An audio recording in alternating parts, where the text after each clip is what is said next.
నమస్తే, welcome to ఈహా Telangana. నేను మీ షన్విత. మంత్రులు ఎమ్మెల్యేల పనితీరుపై సీఎం రేవంత్ రెడ్డి గారు స్పెషల్ సర్వే చేశారని తెలుస్తుంది. ఈ సందర్భంగా ఇద్దరు మంత్రుల పనితీరుపై రేవంత్ రెడ్డి గారు అసంతృప్తిగా ఉన్నట్లు సమాచారం. దేవాదాయ శాఖ మంత్రిగా ఉన్న కొండా సురేఖ, ఎక్సైజ్ శాఖ మంత్రి కృష్ణారావు పనితీరుపై జనం తీవ్ర అసంతృప్తిగా ఉన్నారు. పనితీరు బాగా లేకపోవడంతో వీరిద్దరిని తప్పించే అవకాశం ఉందన్న వార్తలు వస్తున్నాయి. కొత్తగా ఎన్నికైన ఎమ్మెల్యేలపై కూడా ప్రజలు చాలా ఆగ్రహంగా ఉన్నారని తెలుస్తుంది.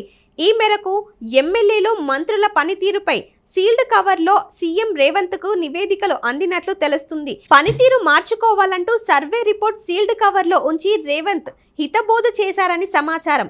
మరోవైపు తనను కలిసిన ఉద్యోగులతో సీఎం రేవంత్ కీలక వ్యాఖ్యలు చేశారని సోషల్ మీడియాలో చక్కర్లు కొడుతున్నాయి. ఉద్యోగులు ఉమ్మడి ఆంధ్రప్రదేశ్ లోనే బాగున్నారు, తెలంగాణ వచ్చాకే ఎక్కువ నష్టపోయామని వాపోయారట. వస్తున్న ఆదాయం సరిపోవడం లేదు, అవసరానికి కావాల్సిన ఆదాయంలో ప్రతి నెల 4,000 కోట్లు తక్కువ వస్తున్నాయట.